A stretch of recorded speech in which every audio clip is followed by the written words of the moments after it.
Once upon a time, in the vibrant city of Enugu, there lived a young woman named Ijeoma. Her beauty was the kind that poets wrote about.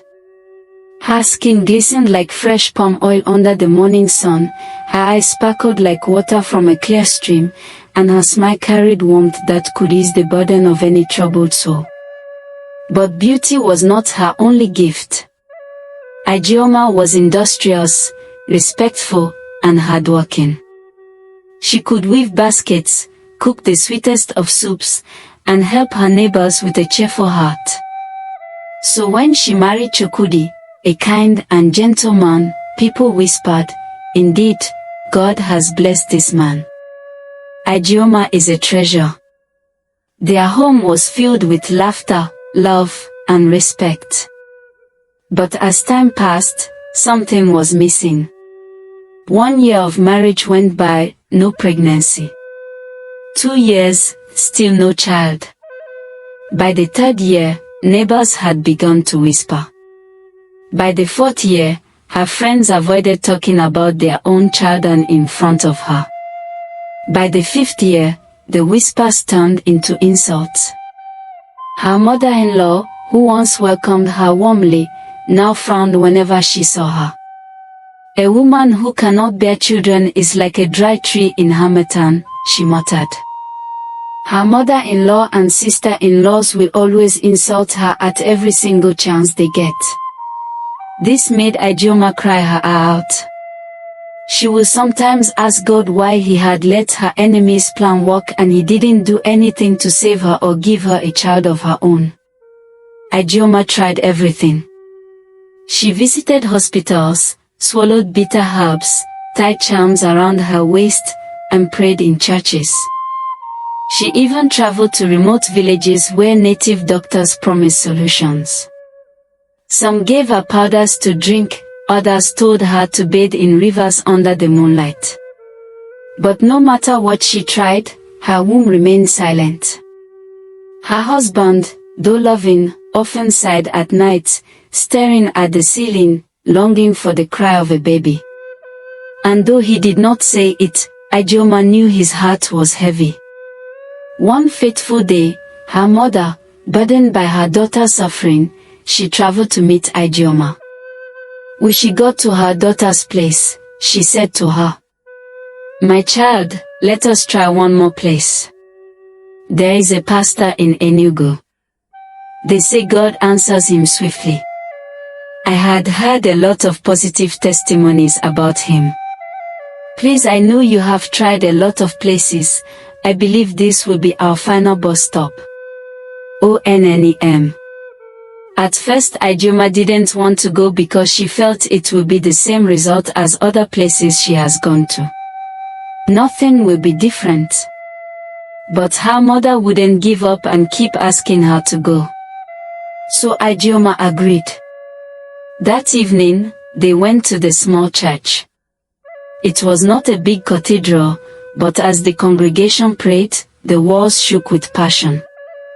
The drums beat loudly, voices rose in songs of worship, and the presence of God seemed to fill the room like the early morning dew. Suddenly, the pastor stopped. He grew silent, his eyes fixed as if seeing a vision. Then, in a loud, commanding voice, he said, "There is a woman here named Ijeoma Obi. You have been married for 5 years, yet your womb is closed. Come forward." The church gasped.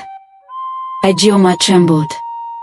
Slowly, she stepped out, her knees shaking, tears running down her face. The pastor looked into her eyes and declared, "Your problem is not from any enemy. There is no sickness in your body. What holds your womb is something you yourself caused when you were only 15 years old." Ijeoma's eyes widened in shock. She could not understand. She had not done any evil to anyone. She had always lived a good life. The pastor raised his hand and continued.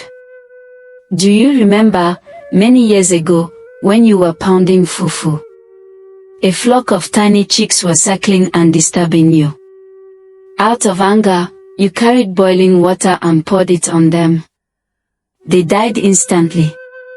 Their mother hen circled you, crying bitterly, flapping her wings, mourning her lost children. But you did nothing about it, and you even laughed at her as she was crying. You said the way she was crying looks funny. That day, heaven took note. Because you took away another mother's children, even if it was just a hen, your own womb has been closed. The entire church fell silent. Ijeoma screamed and collapsed to the ground, crying uncontrollably. Memories flooded back, the noise of the chicks, her own frustration, the splash of hot water, the lifeless little bodies, and the mother hen's painful cries. She had forgotten it, but heaven had not. Her mother knelt beside her, weeping as well. My daughter, do you see now? Our actions never vanish. Even the smallest sin can speak loudly before heaven. The pastor said gently. This is not what you can pray yourself out. A prayer without forgiveness is not a prayer at all. If you truly desire forgiveness, you must go back to your village. Find a mother hen with chicks. Kneel before her, offer food, and beg for forgiveness. Only then will your womb be opened. The next morning, Ijeoma and her mother traveled back to their ancestral village. Word spread quickly, and people gathered to watch. Some shook their heads, whispering, so this is why she had no children. Others pitied her. Her uncle brought a healthy mother hen with many chicks. They released it into the compound. As the chicks ran around, pecking at grains, Ijeoma's heart broke. She knelt down, tears streaming, and cried. Mother hen, many years ago I wronged you. I destroyed the children of your kind, I laughed at her pains, and because of my foolishness, I have suffered. It has caused me so much of my own laughter and joy, please forgive me. Today, I bring offerings of corn and grains. Eat, and forgive me. Please let my womb be opened. I need joy back into my life. The hen clucked loudly, circling the grains. The villagers gasped as the hen began to eat peacefully with her chicks. To everyone, it was a sign of acceptance. That night, Ijeoma felt a strange peace she had not known in years. Few months later, she missed her monthly flow. By the third month, her belly began to swell. God had remembered her. When she finally gave birth to a set of twin bouncing baby boys, the cries of her sons filled the house with joy. Her mother-in-law, who once rejected her, now danced around the compound, singing praises. Her husband carried one baby each in his arms, tears rolling down his cheeks, whispering, God has done it. Moral lessons. Every action, no matter how small, has consequences.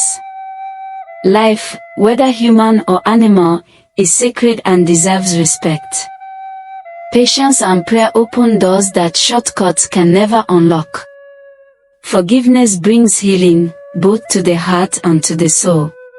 Dear listeners, have you ever done something in the past that you regret, something you fear may come back to haunt you? Did you ever make amends or seek forgiveness? Share your story in the comments. Your words may inspire someone today.